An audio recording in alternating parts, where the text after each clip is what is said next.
Salut les photographes, c'est les MPR News numéro 2 de l'été et on a encore plein de news, on va couvrir toutes les news du mois d'avril jusqu'au mois de juin et il y a des choses super intéressantes, c'est parti.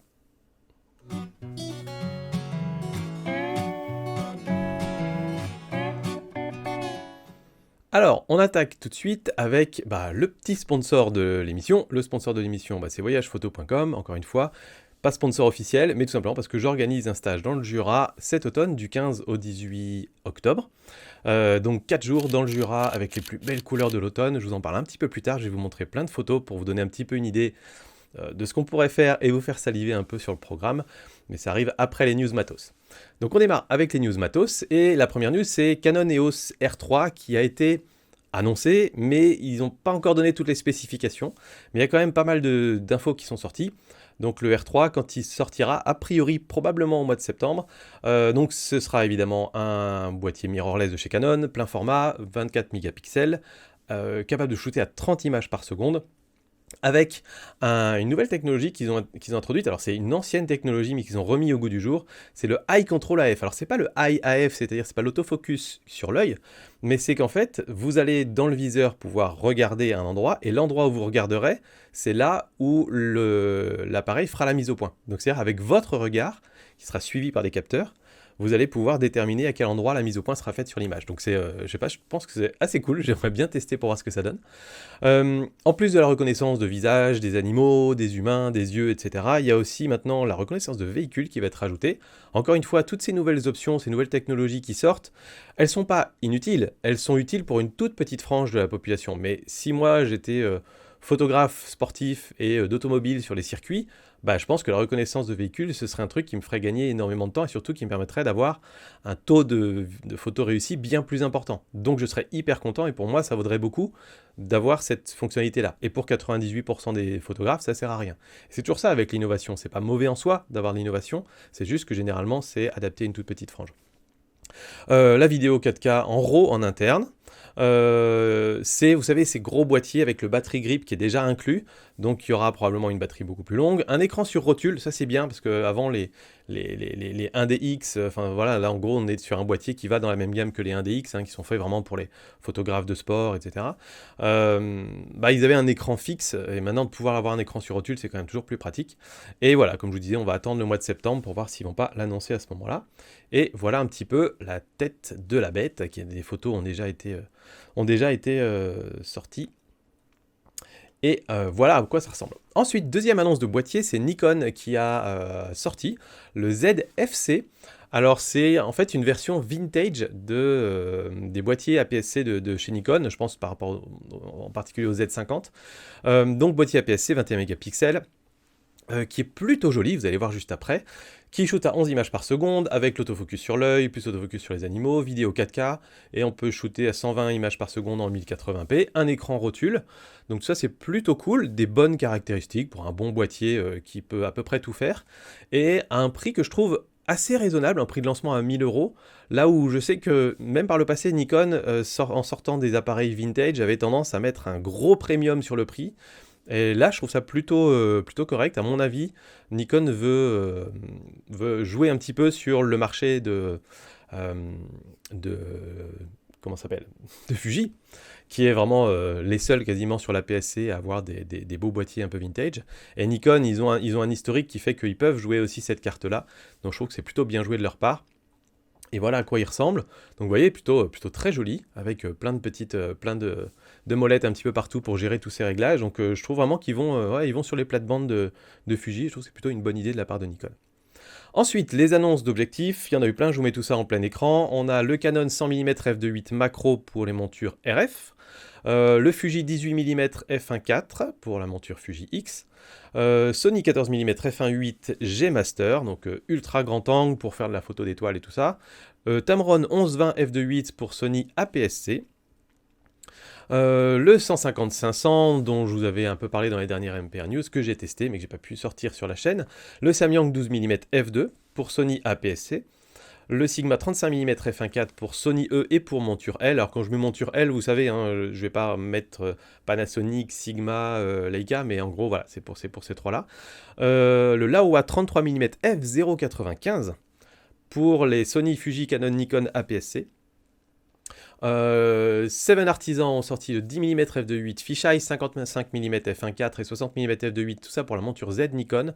Donc on commence à avoir pas mal d'objectifs de constructeurs tiers qui sortent pour les appareils Nikon. Chez Canon, pas encore trop. Et c'est comme d'habitude, hein, c'est d'abord les objectifs tout manuels qui transmettent pas d'informations qui vont sortir en premier, et après viendront les Tamron, les Sigma, les objectifs un peu plus qualitatifs, j'ai envie de dire, ou en tout cas un peu plus qui correspondent à un plus grand public, parce que ça, ce sont des objectifs qui vont avoir de l'autofocus, qui vont avoir la transmission d'informations, et c'est beaucoup plus long à développer logiquement. Le Panasonic 50 mm f1.8 pour monture L, plutôt abordable d'ailleurs, 470 € en prix de lancement, ça c'est plutôt pas mal, toujours bon pour une monture d'avoir un petit 50-1.8. Nikon qui annonce un 105 f2.8 macro, et un 50 mm f2.8 macro, tous pour la monture Z, hein. Vraiment c'est les mirrorless toutes les sorties quasiment aujourd'hui se font sur les mirrorless, hein. De toute façon c'est une évidence. Canon qui sort le 1435 f4, donc pour avoir une version plus petite, plus légère, plus transportable que la version f2.8. J'avais failli dire plus abordable, mais 1830 € ça pique quand même encore très fort. Nikon qui a sorti aussi quelques objectifs pour aller avec le ZFC. Donc, par exemple, le 1650 f3.563, qui n'est aujourd'hui disponible que en kit avec le ZFC. Je vous mets tous les liens dans la description, et tous les liens pour aller voir les prix ou acheter chez Miss Numérique. Le 28 mm f2.8 macro, pareil, en kit avec le ZFC, et le 1840 f3.563 qui a été annoncé, mais qui n'est pas encore officiellement sorti, on n'a pas encore le prix, donc c'est pour ça que je vous l'ai mis comme ça. Ensuite, Canon qui a déposé un brevet pour une technologie qui permet de différencier dans l'appareil le flou de mouvement du flou de bouger. Je ne sais pas exactement comment ça va se matérialiser, mais a priori l'idée c'est que Canon utilise la stabilisation du capteur et de l'objectif pour déterminer justement qu'est-ce qui est en train de bouger dans mon image, et est-ce que c'est le sujet qui bouge ou est-ce que c'est l'ensemble de l'image qui bouge, pour pouvoir justement distinguer les deux. Et l'intérêt c'est pour la stabilisation, parce que le but de la stabilisation c'est d'éviter le flou de bouger, mais c'est absolument pas d'éviter le flou de mouvement, sinon ça fait toujours des trucs bizarres. Et donc justement c'est de réussir à distinguer les deux, donc je trouve ça plutôt intéressant. Ça fait partie de ces technologies que nous on voit pas, mais le jour où elle sera implémentée, ben, on sera très content de l'avoir je pense. Donc très bien. Instagram qui a annoncé que enfin on allait pouvoir poster des photos directement depuis un ordinateur. Ah, incroyable! Depuis 10 ans, je sais pas combien. Donc ça, ce sera un gros gain de temps pour la plupart des photographes. Je pense que beaucoup d'entre vous, beaucoup d'entre nous, on édite nos photos sur ordinateur, et ce serait tellement plus simple de dire, hop, on ouvre le navigateur, on a Instagram dessus, on glisse la photo et on peut la poster comme ça. Et voilà, maintenant c'est possible, c'est bien, c'est pratique, et il était temps, on n'a plus besoin de transférer sur un smartphone ou je sais pas quoi, ou de simuler un smartphone sur un ordinateur. Moi, le prochain truc que j'aimerais bien voir, c'est la possibilité de pouvoir mettre des photos sans avoir besoin de les cropper et de les recadrer forcément. Parce que, notamment, je trouve pour les photos verticales, c'est très rageant. Parce que le format 16 neuvième vertical, on va dire, enfin même pas 16 neuvième, mais 4 tiers vertical, il est trop...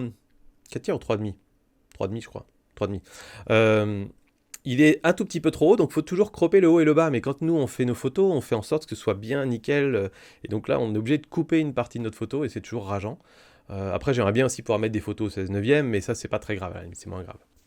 On a ensuite Photoware qui a sorti une application qui s'appelle Photo Consent App, qui est en fait une application super pratique pour les photographes de portraits en particulier, qui permet de prendre la signature des modèles qu'on va prendre en photo.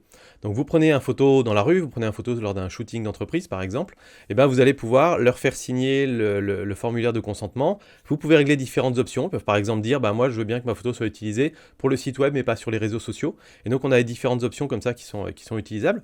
On a un système de reconnaissance faciale à l'intérieur de l'application qui permet par exemple de dire tiens, cette personne vient de signer avec ces options-là, je vais retrouver toutes les photos de cette personne dans la base de données et appliquer ces mêmes règles à toutes les photos qui incluent cette personne.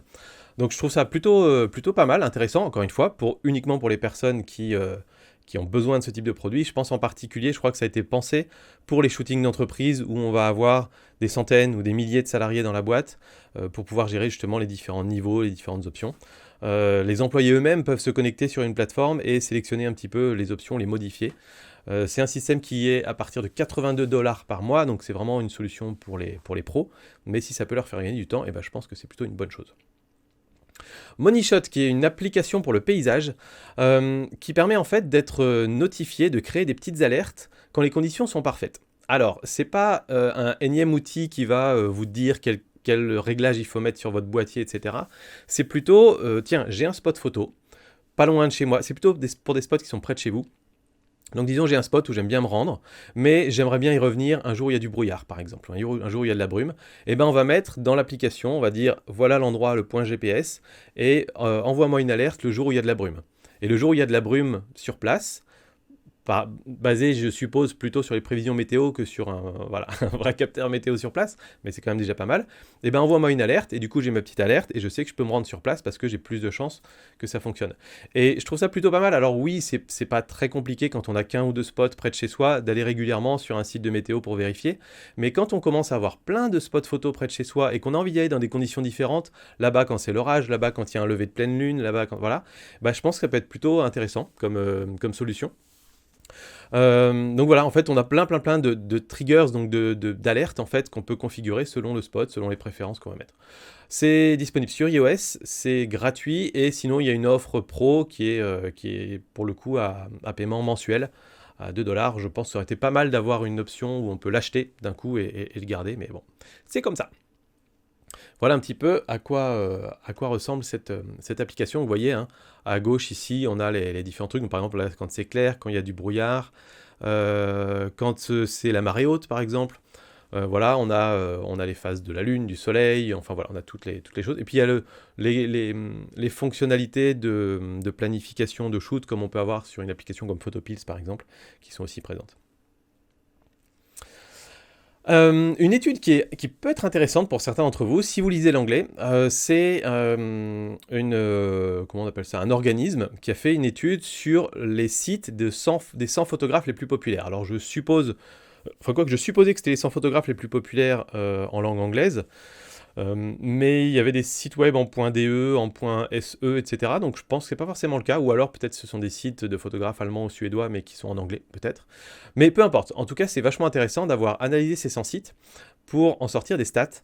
Et donc par exemple, on peut voir qu'il y a 78% de ces sites qui n'ont pas le mot photo dans l'URL. Donc c'est juste le nom et le prénom du photographe par exemple, ou bien un nom de marque, mais sans le mot photo. Il y en a 93% qui utilisent aucun watermark, aucune signature sur leur photo. Il y en a 68% qui sont au nom du photographe, c'est pas un nom de marque. Il y en a 80% qui présentent leurs photos sur fond blanc, etc., etc. On a plein de stats comme ça, donc encore une fois, tous les liens sont en description, donc vous pourrez aller voir si jamais l'étude vous intéresse, et c'est plutôt bien fichu. C'est intéressant, je pense, si vous voulez construire votre propre site web, non pas forcément en copiant rigoureusement ce que font les autres, mais plutôt, je pense, ça permet de casser un petit peu des idées reçues qu'on a. Quand on va se dire, ouais, mais tous les pros, ils mettent un watermark sur leur photo, bah non, pas forcément. Ou bien, bah, il faut forcément que je mette photographie dans l'URL si je veux que ce soit bien répertorié sur Google, bah non, pas forcément, en fait, parce que les 100 sites les plus populaires, bah il y en a la grosse majorité qui n'ont pas le mot photo dans l'URL, quoi. Un sujet que je voulais aborder, c'est le sujet des NFT. Alors, je suis une buse là-dedans, je comprends pas grand-chose à ce que c'est non-fungible tokens. Je vais essayer de vous expliquer très rapidement le concept, mais voilà, j'irai pas beaucoup plus loin, mais je voudrais lancer la discussion avec vous dans les commentaires parce que je pense que c'est un vrai sujet qui touche beaucoup d'artistes aujourd'hui, en particulier des photographes, et du coup, ben, je pense que c'est intéressant qu'on se cultive un peu sur la question. Donc, les NFT, si j'ai bien compris, c'est un moyen pour des photographes ou n'importe quel artiste de mettre leur œuvre en vente, et en fait, on va vendre la propriété de l'œuvre. Et donc c'est un système qui est basé sur la blockchain qui fait que bah, tout est sécurisé. Et donc en fait, la personne qui achète la propriété de votre œuvre, bah, il y a plein de vérifications. Personne ne peut lui prendre cette propriété-là quelque part. C'est extra sécurisé en fait, beaucoup plus sécurisé que si vous l'aviez acheté et que vous l'aviez dans votre maison par exemple. Mais c'est la propriété de l'œuvre virtuelle. Voilà. Donc c'est un peu compliqué, je comprends pas trop encore comment ça marche parce qu'il y a certains artistes qui vendent la propriété de leur œuvre mais qui continuent de vendre des tirages à côté. Mais est-ce que du coup la partie matérielle est détachée de la partie immatérielle? Je comprends pas tout ça. Quoi qu'il en soit, il y a des photographes qui vendent aujourd'hui certaines de leurs photos, même des fois des photos pas dingues, qui vont les vendre à 1000 euros, 10 000 euros, 20 000 euros, parfois même beaucoup plus, sous forme de NFT, et ça devient une vraie source de revenus bien plus importante pour eux que de vendre des tirages ou de vendre des livres photos. Et du coup, je pense que vu que c'est un peu en train de révolutionner les choses, qu'apparemment c'est parti pour durer quand même, bah, ça peut être intéressant qu'on aborde le sujet. Donc si certains d'entre vous sont calés sur le sujet, je veux bien que vous mettiez un gros pavé en commentaire et qu'on apprenne un peu les uns des autres et qu'on lance la discussion là-dessus. Il y a quand même un point négatif au NFT, c'est que le système de blockchain, qui est utilisé aussi pour les crypto-monnaies et tout ça, c'est extrêmement polluant. Parce que en fait, ça requiert que beaucoup d'ordinateurs soient en train de travailler en permanence. On va dire ils vont miner de la crypto-monnaie, ils vont miner. Enfin bref, encore une fois, je comprends pas trop, mais ça fait tourner des ordis en permanence. Et on dit d'ailleurs que par exemple, une crypto-monnaie comme l'Ethereum, je crois, consomme pour son fonctionnement, le fonctionnement de la crypto-monnaie, l'équivalent d'un petit pays en termes de consommation d'énergie. Donc c'est énorme, c'est vraiment énorme. Alors, il y a des systèmes où ils sont en train d'essayer de diminuer drastiquement la consommation d'énergie pour ces crypto-monnaies et pour tout ce qui est blockchain, mais il n'empêche que voilà, c'est quand même très polluant, que c'est une question à se poser. Et aujourd'hui, au stade où on en est, on considère que pour mettre une œuvre en vente en NFT, ça va consommer l'équivalent de 750 km en voiture en termes d'émissions de CO2. Pour vous donner un petit peu une idée, voilà, pour une œuvre que vous mettriez en ligne. Après, bah, peut-être, si c'est votre activité, pourquoi pas. Et je veux dire, des fois, un photographe va aller se rendre à une expo pour aller présenter ses photos. Il va peut-être faire 1000 km aller-retour avec sa voiture. C'est pas pire, mais voilà. Donc je voulais lancer la discussion avec vous en commentaire. Je vous ai dit à peu près tout ce que je savais, je connais pas plus que ça, mais je pense que c'est un sujet qui est vraiment important et intéressant. Donc voilà, je veux lancer la discussion. Alors là j'ai une histoire un peu intéressante, c'est un village qui s'appelle Xianpu, je pense que je le prononce très mal, qui est un village en Chine qui est 100% dédié à la photographie. Et en fait, c'est un endroit qui est bucolique, c'est dans la campagne et tout ça. Et tous les villageois du village, en fait, vont faire des activités pour faire comme si c'était un peu un village d'antan. Donc, ils vont se transporter avec l'eau sur les épaules, dans des rizières, avec de la fumée derrière, devant des beaux arbres, etc.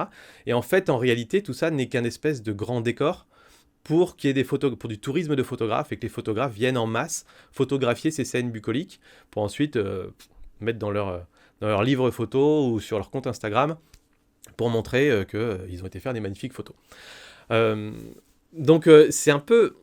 Je suis partagé sur ce truc-là parce que donc, vous voyez, on met de la fumée pour créer un faux brouillard. Voilà, il y a des mises en scène, etc. Et sur certaines photos, on voit des groupes de photographes entiers, parfois 50 photographes, qui photographient la même scène. Je suis un peu partagé parce qu'évidemment, la première réaction, c'est de se dire ah, c'est 100% fake, c'est ridicule, on fait semblant de faire croire que c'est une vraie scène qu'on a photographiée, alors qu'en vrai, bah, on voit que tout est fake et donc il y a une tromperie finalement. Mais je me dis d'un autre côté que c'est vraiment exactement la même chose que, vous savez, les pêcheurs avec leurs cormorans, qui est une activité ancestrale, mais qui aujourd'hui n'est plus pratiquée, et où il y a des voyages photos, des tours photos qui vont qui vont commander à des gens de faire semblant, on va dire, de retourner pêcher pour pouvoir faire les photos. Donc c'est une mise en scène totale. Quand on a des spectacles de danse traditionnelle dans certains villages, d'un côté c'est un moyen de perpétuer les traditions, mais d'un autre côté c'est surtout fait parce qu'il y a des touristes qui viennent et que les touristes payent pour pouvoir photographier ces spectacles. Donc pour moi c'est la même chose en fait en vrai. Et quelque part je trouve qu'on ne peut pas reprocher grand chose à ces villageois. Ils sont d'ailleurs dans une zone qui était touristique avant en Chine et qui a perdu beaucoup de touristes ces derniers temps. Et donc du coup ils ont décidé de renouveler leur modèle économique quelque part en faisant ça. Et je trouve que c'est plutôt malin de leur part finalement. Et d'une certaine manière on peut dire qu'ils perpétuent un peu leur tradition en se mettant en scène comme ça. Donc je pense que fondamentalement c'est pas nouveau, c'est pas un truc qui est hyper grave. C'est vrai qu'on pourrait juger en se disant oui mais en Chine on a toujours l'impression que tout est forcément mauvais, mais non. Enfin voilà, je pense que c'est pas pire qu'ailleurs.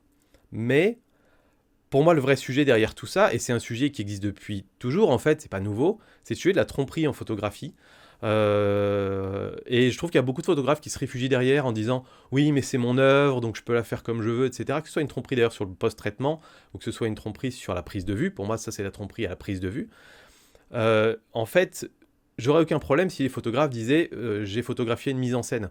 De la même manière quand je vous parlais de photos animalières, moi je précise si j'ai pris une photo d'un animal dans un parc animalier, pour ne pas vous donner l'impression que j'ai pris cet animal dans un espace sauvage et que, de façon incroyable, j'ai réussi à m'approcher à 5 mètres d'un tigre.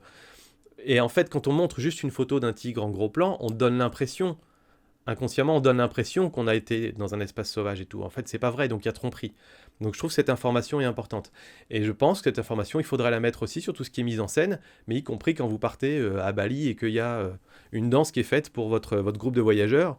Bah pour moi, c'est une mise en scène. Donc il faudrait le mettre sous forme de mise en scène. Et il n'y a pas de mal à faire la photo de mise en scène, mais il faut juste pas faire croire que vous êtes tombé par hasard dans ce village où il y avait cette fête et que vous étiez la seule personne à photographier et que c'était un moment intime et incroyable.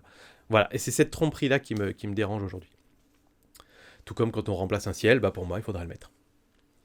Voilà un petit peu, pour donner un petit peu une idée du type de scène qu'on peut retrouver. Ouais, c'est magnifique, ça fait évidemment des superbes photos, voilà, en habit traditionnel, etc. Mais on n'est pas sur quelque chose de réel, en fait. Quelques petites news MPR. Alors, justement, c'est le moment de vous parler un peu de mon stage photo dans le Jura. On l'avait déjà fait l'an dernier, c'était génial, on s'était éclaté. Et pourtant, on n'avait pas eu du super beau temps et pourtant, on a fait des super belles photos déjà. Donc là, cette fois-ci, on aura du beau temps parce que j'ai commandé du beau temps. C'est du 15 au 18 août, c'est au moment où vous avez dans le Jura les couleurs d'automne avec vraiment les feuilles qui deviennent rouges, orange, de toutes les couleurs. On va aller voir des cascades, on va aller voir des rivières, on va aller voir des montagnes, on va aller voir des canyons. Enfin, c'est voilà, toute la beauté du Jura. Et je vous montre quelques petites photos, histoire de vous faire saliver. Donc voilà un petit peu, ça c'est un des endroits où on pourrait aller photographier. Des scènes juste dingues, ça c'est parce qu'on avait eu la chance d'avoir des nuages, qu'on a pu rester à cet endroit-là, on était tout seul, après l'orage, et on a eu des lumières absolument fantastiques. Comme je vous disais, des canyons avec des cascades incroyables, ça c'est des paysages, on a l'impression qu'on est dans un autre pays, on a l'impression qu'on est à l'autre bout du monde. Bah non, on est dans le Jura en France. Des lumières de fou aussi, sur ces espèces de grandes prairies avec les forêts de conifères. Encore une fois, des ambiances aussi avec de la brume et tout ça. Cette photo, vous l'avez déjà vue, magnifique château qu'on ira photographier aussi. Donc voilà, si ça vous botte, vous allez sur le lien en commentaire pour aller réserver votre place. Il en reste quelques-unes pour cet automne et donc je serai ravi de pouvoir vous emmener, vous faire découvrir mon beau Jura. Un petit nouveau venu sur la chaîne, je voulais vous le présenter. C'est lui. Alors, celles et ceux qui ont un petit peu de culture ghibliesque, j'ai envie de dire, ont reconnu un petit Sylvain, qu'on appelle Kodama en fait au Japon, hein. Mais dans la version française, ça s'appelait des Sylvains, et c'est des petits êtres tout mignons qui sont dans le film Princesse Mononoke. Et donc, ça fait un petit moment que j'en discutais avec, alors c'est le rat et l'ours, qui sont en fait des bons copains de Besançon qui sont graphistes. Et donc, lui est graphiste, c'est lui qui a fait le logo de mon petit réflexe d'ailleurs. Et elle, entre autres choses, fait des personnages, des petits personnages en crochet, issus de tout l'univers un peu geek, si vous voulez. Et ça faisait un moment qu'on avait parlé de la possibilité de faire un petit Sylvain, et ce petit Sylvain, il brille dans le noir, donc c'est juste génial. Et donc, je voulais, moi, absolument avoir un petit Sylvain comme ça pour pouvoir le mettre dans mes vidéos. Et donc, à partir de maintenant, dans toutes les vidéos de mon petit réflexe et du coin des youtubeurs, vous aurez un petit Sylvain caché quelque part dans le décor à un moment de la vidéo. Et donc, si ça vous intéresse, je vous propose de le trouver et de mettre en commentaire le timecode où vous l'avez trouvé, ou bien de mettre un petit indice ou un truc comme ça.